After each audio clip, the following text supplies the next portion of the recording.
ఓం శాంతి 25/7/2024 మధురమైన పిల్లలు, పిల్లి మొగ్గలాటను గుర్తుంచుకోండి. ఈ ఆటలో మొత్తం చక్రం యొక్క బ్రహ్మ మరియు బ్రాహ్మణుల యొక్క రహస్యం ఇమిడి ఉంది. ప్రశ్న: సంగమయుగంలో తండ్రి నుండి ఏ వారసత్వం పిల్లలందరికీ ప్రాప్తిస్తుంది?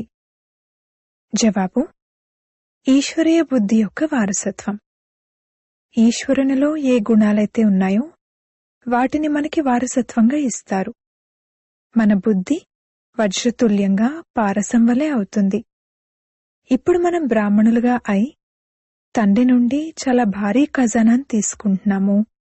సర్వగుణాలతో మన జోలెను నింపుకుంటున్నాము. ఓం శాంతి. ఈరోజు సద్గురువారము, బృహస్పతి వారము. రోజుల్లో కూడా కొన్ని ఉత్తమ దినాలు ఉంటాయి. బృహస్పతి వారాన్ని ఉన్నతమైనది అని అంటారు కదా. బృహస్పతి వారం నాడు అనగా వృక్షపతి వారం నాడు స్కూల్లో లేక కాలేజీలో కూర్చుంటారు. ఈ మనుష్య సృష్టిరూపీ వృక్షానికి బీజరూపుడు తండ్రి అని మరియు వారు అకాల మూర్తి అని ఇప్పుడు పిల్లలైన మీకు తెలుసు. అకాలమూర్తి అయిన తండ్రికి అకాలమూర్తులైన పిల్లలు. ఇదెంత సహజము. కేవలం స్మృతియే కష్టమైనది. స్మృతి ద్వారానే వికర్మలు వినాశనమవుతాయి. మీరు పతితుల నుండి పావనులుగా అవుతారు. పిల్లలైన మీపై అవినాశి అయిన అనంతమైన దశ ఉందని తండ్రి అర్థం చేయిస్తారు. ఒకటేమో హద్దులోని దశ ఉంటుంది, మరియు ఇంకొకటి అనంతమైన దశ ఉంటుంది. తండ్రి వృక్షపతి. వృక్షం నుండి మొట్టమొదట బ్రాహ్మణులు వెలువడ్డారు. వృక్షపతినైన నేను సచ్చిత్ ఆనంద స్వరూపుడను అని తండ్రి చెప్తారు. ఆ తర్వాత జ్ఞానసాగరుడు, శాంతిసాగరుడు అన్న మహిమను గానం చేస్తారు. సత్యుగంలో దేవీదేవతలందరూ శాంతి పవిత్రతల సాగరులని మీకు తెలుసు. భారత్ సుఖ శాంతి పవిత్రతల సాగరంగా ఉండేదని, దీనినే విశ్వంలో శాంతి అని అంటారని మీకు తెలుసు. మీరు బ్రాహ్మణులు. వాస్తవానికి మీరు కూడా అకాలమూర్తులే. ప్రతి ఆత్మ తన సింహాసనంపై విరాజమానమై ఉంది. ఇవన్నీ చైతన్యమైన అకాల సింహాసనాలు. భృకుటి మధ్యలో అకాలమూర్తి అయిన ఆత్మ విరాజమానమై ఉంది. దానిని సితారా అని కూడా అంటారు. వృక్షపతి అయిన బీజరూపుడను జ్ఞానసాగరుడనంటారు. కావున తప్పకుండా వారు రావలసి ఉంటుంది. మొట్టమొదట బ్రాహ్మణులు కావాలి.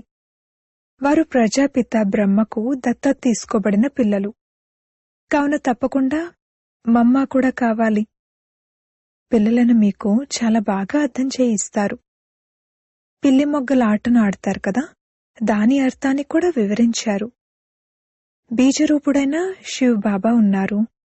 ఆ తర్వాత బ్రహ్మ ఉన్నారు. బ్రహ్మ ద్వారా బ్రాహ్మణులు రచింపబడ్డారు. ఈ సమయంలో మేము బ్రాహ్మణులము, మళ్ళీ మేమే దేవతలుగా అవుతాము అని మీరంటారు. ఇంతకుముందు మనం శూద్రబుద్ధి కలవారిగా ఉండేవారము. ఇప్పుడు తండ్రి మళ్ళీ పురుషోత్తమ బుద్ధి కలవారిగా తయారు చేస్తారు. వజ్రతుల్యమైన పారస బుద్ధిని తయారు చేస్తారు. ఈ పిల్లి మొగ్గల ఆట యొక్క రహస్యాన్ని కూడా అర్థం చేయిస్తారు. శివ్ బాబా కూడా ఉన్నారు. ప్రజాపిత బ్రహ్మ మరియు దత్తత తీసుకోబడిన పిల్లలు ముందు కూర్చున్నారు. ఇప్పుడు మీరు ఎంత విశాల బుద్ధి కలవారిగా అయ్యారు. బ్రాహ్మణుల నుండి మళ్ళీ దేవతలుగా అవుతారు. ఇప్పుడు మీరు ఈశ్వరీయ బుద్ధి కలవారిగా అవుతారు. ఈశ్వరునిలో ఏ గుణాలైతే ఉన్నాయో అవి మీకు వారసత్వ రూపంలో లభిస్తాయి. అర్థం చేయించే సమయంలో ఇది మర్చిపోకండి. తండ్రి జ్ఞానసాగరుడు నంబర్ 1. వారిని జ్ఞానేశ్వరుడు అంటారు. వారు జ్ఞానాన్ని వినిపించే ఈశ్వరుడు. జ్ఞానం ద్వారా సద్గతి లభిస్తుంది. జ్ఞానం మరియు యోగం ద్వారా పతితులను పావనులుగా తయారు చేస్తారు. భారత్ యొక్క ప్రాచీన రాజయోగము ప్రసిద్ధమైనది, ఎందుకంటే దాని ద్వారా ఇనుప యుగం నుండి బంగారు యుగంగా అయ్యింది. యోగము 2 రకాలుగా ఉంటుంది. అది హఠయోగము మరియు ఇది రాజయోగము అని అర్థం చేయించటం జరిగింది. అది హద్దులోనిది, ఇది అనంతమైనది. వారు హద్దు సన్యాసులు, మీరు అనంతమైన సన్యాసులు. వారు ఇళ్ళు వాకిళ్లను వదిలేస్తారు, మీరు మొత్తం ప్రపంచమంతటినీ సన్యాసం చేస్తారు. ఇప్పుడు మీరు ప్రజాపిత బ్రహ్మకు సంతానము. ఇది చిన్నని కొత్త వృక్షము. ఇది పాతది నుండి కొత్తదిగా అవుతుందని మీకు తెలుసు. దీని అంటు కట్టబడుతోంది. తప్పకుండా మనం పిల్లి మొగ్గలాటను ఆడతాము. మనమే బ్రాహ్మణులుగా, మళ్ళీ మనమే దేవతలుగా అవుతాము. ఈ మేమే అన్న పదాన్ని తప్పకుండా ఉంచాలి. కేవలం మేము అని అనడం కాదు. హంసో, మేమే శూద్రులుగా ఉండేవారము, మళ్ళీ మేమే బ్రాహ్మణులుగా అయ్యాము. ఈ పిల్లి మొగ్గలాటను ఏమాత్రం మర్చిపోకూడదు. ఇది చాలా సహజం. తాము 84 జన్మలు ఎలా తీసుకుంటారు, మెట్లు ఎలా దిగారు, మళ్లీ బ్రాహ్మణులుగా అయి మెట్లు ఎలా ఎక్కుతారు అనేది చిన్న చిన్న పిల్లలు కూడా అర్థం చేయించొచ్చు. బ్రాహ్మణుల నుండి దేవతలుగా అవుతారు. ఇప్పుడు బ్రాహ్మణులుగా అయి చాలా భారీ ఖజానాను తీసుకుంటున్నారు, జోలెను నింపుకుంటున్నారు. జ్ఞానసాగరుడు అని శంకరుణ్ణి అనడం జరగదు, వారు జోలెను నింపరు. చిత్రకారులు దానిని అలా చిత్రీకరించారు. శంకరుని విషయమే లేదు. ఈ విష్ణు మరియు బ్రహ్మ ఇక్కడివారు. లక్ష్మీనారాయణల యుగళ్ రూపాన్ని పైన చూపించారు. ఇది బ్రహ్మకు అంతిమ జన్మ. మొట్టమొదట వీరు విష్ణువుగా ఉండేవారు, మళ్లీ 84 జన్మల తర్వాత ఈ బ్రహ్మగా అయ్యారు. వీరికి నేను బ్రహ్మ అన్న పేరును పెట్టాను. అందరి పేర్లు మార్చేశాను, ఎందుకంటే సన్యాసం తీసుకున్నారు కదా. శూద్రుల నుండి బ్రాహ్మణులుగా అయ్యారు కావున పేరు మార్చారు. తండ్రి చాలా రమణీకమైన పేర్లు పెట్టారు. ఇప్పుడు మీరు అర్థం చేసుకున్నారు. వృక్షపతి ఈ రథంలో కూర్చున్నారని మీరు చూస్తారు. ఇది వారి అకాల సింహాసనం. అలాగే వీరిది కూడా. ఈ సింహాసనాన్ని వారు అద్దెకు తీసుకుంటారు. వారికి తమ సింహాసనమైతే ఏదీ లభించదు. తండ్రి అంటారు, నేను ఈ రథంపై విరాజమానమవుతాను, పరిచయాన్ని ఇస్తాను. నేను మీ తండ్రిని. కేవలం నేను జనన మరణాల్లోకి రాను, మీరొస్తారు. ఒకవేళ నేను కూడా వస్తే మిమ్మల్ని తమో ప్రధానుల నుండి సతో ప్రధానులుగా ఎవరు తయారు చేస్తారు? అలా తయారు చేసేవారు కావాలి కదా. కావుననే నాకు ఇటువంటి పాత్ర ఉంది. ఓ పతిత పావన రండి అని నన్ను పిలుస్తారు కూడా. నిరాకారుడైన శివ్ బాబాను ఆత్మలు పిలుస్తారు, ఎందుకంటే ఆత్మలకు దుఃఖం ఉంది. భారతవాసి ఆత్మలు తమను వచ్చి పతితుల నుండి పావనులుగా చేయమని విశేషంగా పిలుస్తారు. సత్యుగంలో మీరు చాలా పవిత్రంగా సుఖంగా ఉండేవారు, ఎప్పుడూ పిలిచేవారు కాదు. కావున తండ్రి స్వయంగా అంటున్నారు, మిమ్మల్ని సుఖవంతులుగా చేసి నేను మళ్లీ వానప్రస్థంలో కూర్చుంటాను. అక్కడ నా అవసరమే ఉండదు. భక్తి మార్గంలో నా పాత్ర ఉంది, మళ్లీ అర్థకల్పం వరకు నా పాత్ర ఉండదు. ఇదైతే చాలా సహజము. ఇందులో ఎవరి ప్రశ్న ఉత్పన్నమవ్వదు. దుఃఖంలో అందరూ స్మరిస్తారు, సుఖంలో ఎవ్వరూ స్మరించరు అన్న గాయనం కూడా ఉంది. సత్యత్రేతాయుగాలలో భక్తి మార్గము ఉండనే ఉండదు. దానిని జ్ఞాన మార్గము అని కూడా అనరు. జ్ఞానం సంగమంలోనే లభిస్తుంది. దాని ద్వారా మీరు 21 జన్మలు ప్రారబ్ధాన్ని పొందుతారు. నంబర్వార్గా పాస్ అవుతారు, ఫెయిల్ కూడా అవుతారు. మీ ఈ యుద్ధం కొనసాగుతుంది. ఏ రథంలోనైతే తండ్రి విరాజమానమై ఉన్నారో వారు విజయాన్ని పొందుతారని మీకు తెలుసు. అలాగే అనన్యులైన పిల్లలు కూడా విజయాన్ని పొందుతారు. ఉదాహరణకు కుమార్క ఉన్నారు, ఫలానా వారున్నారు, వారు తప్పకుండా విజయాన్ని పొందుతారు. వారు అనేకులను తమ సమానంగా తయారు చేస్తారు. కావున పిల్లలు, ఇది పిల్లి మొగ్గలాట అని బుద్ధిలో ఉంచుకోవాలి. చిన్న పిల్లలు కూడా ఇది అర్థం చేసుకోగలరు. అందుకే పిల్లలకు కూడా నేర్పించండి అని బాబా అంటారు. వారికి కూడా తండ్రి నుండి వారసత్వాన్ని తీసుకునే హక్కు ఉంది. ఇది పెద్ద విషయమేమీ కాదు. ఈ జ్ఞానాన్ని కొద్దిగా తెలుసుకున్నా సరే ఇదెప్పుడూ వినాశనం అవ్వదు. స్వర్గంలోకైతే తప్పకుండా వస్తారు. క్రైస్తు ద్వారా స్థాపించబడిన క్రిస్టియన్ ధర్మం ఎంత పెద్దగా ఉంది. ఈ దేవీ దేవతా ధర్మమైతే అన్నింటికన్నా మొదటిది మరియు పెద్దది. ఇది 2 యుగాలు కొనసాగుతుంది. కావున వారి సంఖ్య కూడా తప్పకుండా ఎక్కువగా ఉండాలి. కాని హిందువులు అని పిలుచుకున్నారు. 33 కోట్ల మంది దేవతలు అని అంటారు కూడా. మరి హిందువులు అని ఎందుకు అంటున్నారు? మాయ బుద్ధిని పూర్తిగా హతమార్చేసింది. కావున ఇటువంటి పరిస్థితి ఏర్పడింది. తండ్రి అంటారు, మాయను జయించడం కష్టమైన విషయమేమీ కాదు. మీరు ప్రతి కల్పమూ విజయాన్ని పొందుతారు. మీరు సైన్యం కదా. ఈ వికారాల రూపీ రావణుడిపై విజయాన్ని ప్రాప్తింపజేసేందుకు తండ్రి లభించారు. మీపై ఇప్పుడు బృహస్పతి దశ ఉంది. భారత్ పైనే ఈ దశ వస్తుంది. ఇప్పుడు అందరిపైన రాహు దశ ఉంది. వృక్షపతి అయిన తండ్రి వస్తారు. కావున తప్పకుండా భారత్పై బృహస్పతి దశ కూర్చుంటుంది. ఇందులో అన్నీ వచ్చేస్తాయి. మనకు నిరోగి శరీరం లభిస్తుందని పిల్లలైన మీకు తెలుసు. అక్కడ మృత్యు అన్న మాటే ఉండదు. అది అమరలోకం కదా. అక్కడ ఫలానా వారు మరణించారు అని అనరు. మరణం అన్న మాటే ఉండదు. ఒక శరీరాన్ని వదిలి ఇంకొకటి తీసుకుంటారు. శరీరాన్ని తీసుకోవడంలో మరియు వదలడంలో సంతోషమే ఉంటుంది. దుఃఖమన్న మాటే ఉండదు. మీపై ఇప్పుడు బృహస్పతి దశ ఉంది. అందరిపైన బృహస్పతి దశ కూర్చోలేదు. స్కూల్లో కూడా కొందరు పాస్ అవుతారు, కొందరు ఫెయిల్ అవుతారు. ఇది కూడా పాఠశాలే. మేము రాజయోగాన్ని నేర్చుకుంటాము అని మీరంటారు. నేర్పించేదెవరు? అనంతమైన తండ్రి. కావున ఎంత సంతోషం ఉండాలి. ఇందులో ఇంకే విషయమూ లేదు. పవిత్రతే ముఖ్యమైన విషయము. ఓ పిల్లలు, దేహసహితంగా దేహపు సర్వ సంబంధాలను వదిలి నన్నొక్కరినే స్మృతి చేయండి అని రాయబడి ఉంది కూడా.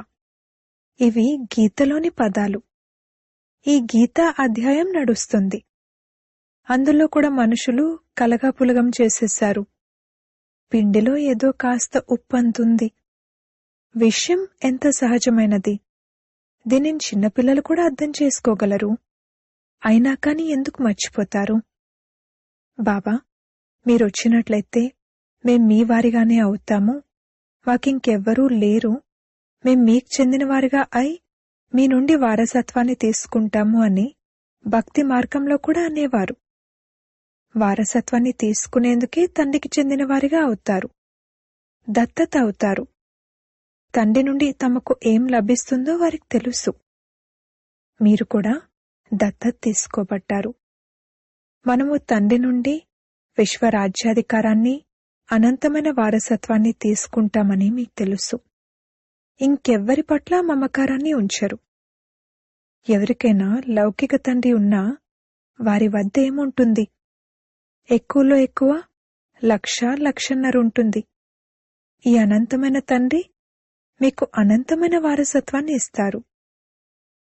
పిల్లలైన మీరు అర్ధకల్పం అసత్యమైన కథలు వింటూ వచ్చారు.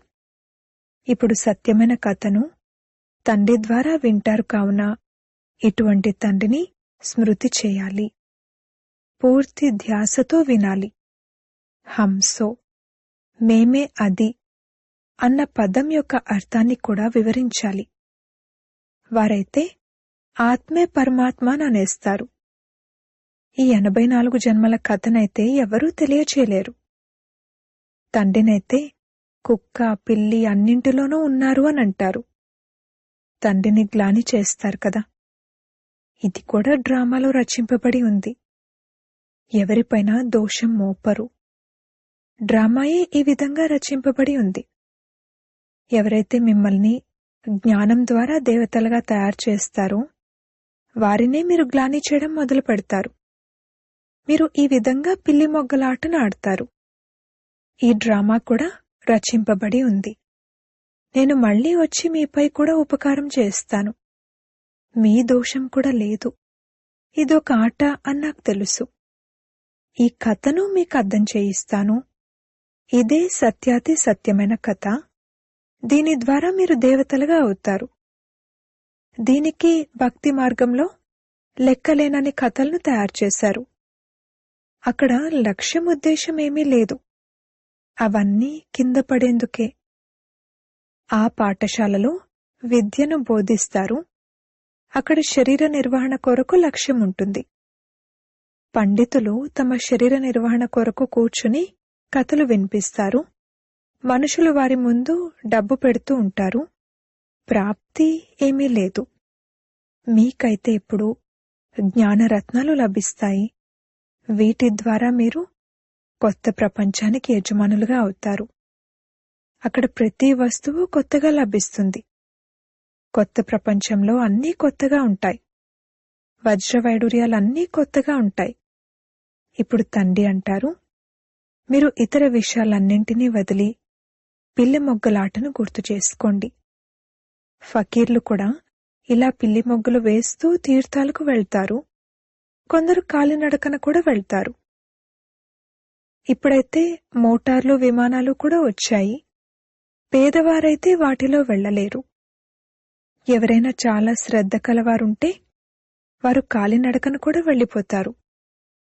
రోజు రోజుకు సైన్స్ ద్వారా ఎంతో సుఖం లభిస్తూ ఉంటుంది. ఇది అల్పకాలికమైన సుఖం. ఒకవేళ విమానం కూలిపోతే ఎంత నష్టం కలుగుతుంది? ఈ వస్తువుల్లో అల్పకాలికమైన సుఖం ఉంది. చివర్లో అందులో మృత్యువే నిండి ఉంది. అది సైన్స్, మీది సైలెన్స్. తండ్రిని స్మృతి చేయడం ద్వారా అన్ని రోగాలు సమాప్తమైపోతాయి. నిరోగులుగా అయిపోతారు. సత్యుగంలో సదా ఆరోగ్యవంతులుగా ఉండేవారని ఇప్పుడు మీరు అర్థం చేసుకున్నారు. ఈ 84 జన్మల చక్రం తిరుగుతూనే ఉంటుంది.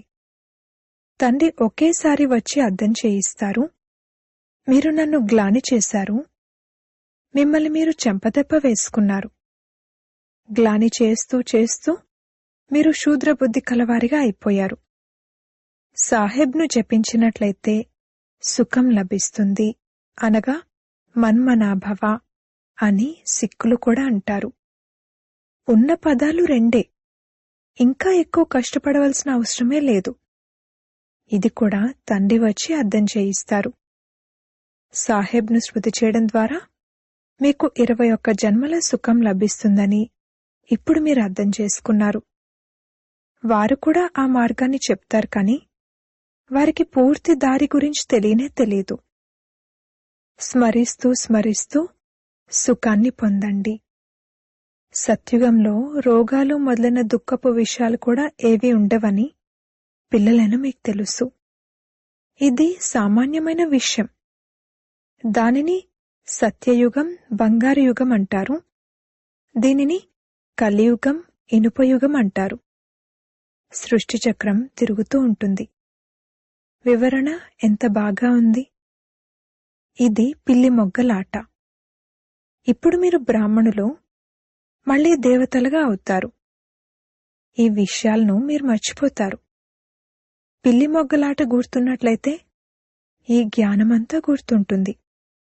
ఇటువంటి తండ్రిని స్మృతి చేసి రాత్రి పడుకోవాలి. అయినా కాని బాబా మర్చిపోతున్నాము అని అంటారు. మాయ గడియ గడియ మరిపింపజేస్తుంది. మీకు మాయతో యుద్ధం జరుగుతుంది. మళ్లీ అర్ధకల్పం మీరు దానిపై రాజ్యం చేస్తారు. ఎంతో సహజమైన విషయాన్ని తెలియజేస్తారు. దీని పేరే సహజ జ్ఞానము, సహజ స్మృతి. కేవలం తండ్రిని స్మృతి చేయండి. వారేం కష్టాన్ని ఇస్తారు? భక్తి మార్గంలోనైతే మీరెంతో కష్టపడ్డారు. సాక్షాత్కారాల కోసం శిరస్సును ఖండించుకునేందుకు కూడా సిద్ధమైపోతారు. కాశీలో కత్తుల బావిలో దూకుతారు. అయితే ఎవరైతే నిశ్చయబుద్ధి కలవారిగా చేస్తారో వారి వికర్మలు వినాశనమవుతాయి. మళ్లీ కొత్తగా లెక్కాచారాలు ప్రారంభమవుతాయి. అంతేకాని నా వద్దకైతే రారు. నా స్మృతి ద్వారా వికర్మలు వినాశనమవుతాయి, అంతేకాని జీవహత్య ద్వారా కాదు. నా వద్దకైతే ఎవరూ రారు. ఇది ఎంత సహజమైన విషయము. ఈ పిల్లి మొగ్గల ఆటైతే వృద్ధులకు కూడా గుర్తుండాలి, అలాగే పిల్లలకు కూడా గుర్తుండాలి. అచ్చా, మధురాతి మధురమైన సిక్కిలదే పిల్లలకు మాతాపిత బాప్దాదాల ప్రియ స్మృతులు మరియు గుడ్ మార్నింగ్. ఆత్మిక పిల్లలకు ఆత్మిక తండ్రి నమస్తే. ధారణ కొరకు ముఖ్య సారము. మొదటి పాయింట్, వృక్షపతి అయిన తండ్రి నుండి సుఖము, శాంతి, పవిత్రత యొక్క వారసత్వాన్ని తీసుకునేందుకు స్వయాన్ని అకాల మూర్త ఆత్మగా భావిస్తూ తండ్రిని స్మృతి చేయాలి. ఈశ్వరీయ బుద్ధిని తయారు చేసుకోవాలి. రెండవ పాయింట్, తండ్రి ద్వారా సత్యమైన కథను విని ఇతరులకు వినిపించాలి. మాయాజీతులుగా అయ్యేందుకు మీ సమానముగా తయారు చేసే సేవను చేయాలి. మేము కల్పకల్పపు విజయులము, తండ్రి మాతో పాటు ఉన్నారు అని బుద్ధిలో ఉండాలి. వరదానము. నిర్బలుల నుండి శక్తివంతులుగా అయ్యి అసంభవాన్ని సంభవం చేసే ధైర్యవాన్ ఆత్మ భవ. పిల్లలు ధైర్యాన్నుంచితే తండ్రి సహాయం లభిస్తుంది. ఈ వరదానం యొక్క ఆధారంతో ధైర్యంతో కూడిన మొట్టమొదటి సంకల్పాన్ని చేశారు. అదేంటంటే, మేం పవిత్రులుగా అవ్వాల్సిందే. మరియు దానికి తండ్రి 14 రెట్లు సహాయాన్ని ఇచ్చారు. అదేంటంటే, ఆత్మలైన మీరు అనాది ఆదిలో పవిత్రులు, అనేకసార్లు పవిత్రులుగా అయ్యారు మరియు అవుతూనే ఉంటారు అని స్మృతినిప్పించారు. అనేకసార్లు అన్న స్మృతి ద్వారా సమర్థులుగా అయ్యారు. నిర్బలుల నుండి ఎంతటి శక్తివంతులుగా అయ్యారంటే, విశ్వాన్ని కూడా పావనంగా చేసి చూపిస్తాము అన్న ఛాలెంజ్ చేస్తారు. ఋషులు, మునులు, మహానాత్మలు ప్రవృత్తిలో ఉంటూ పవిత్రంగా ఉండటం కష్టమని దేన్నైతే భావిస్తారో దానిని మీరు అతి సహజం అంటారు. స్లోగన్. దృఢ సంకల్పాన్ని చేయటమే వ్రతాన్ని చేపట్టడము.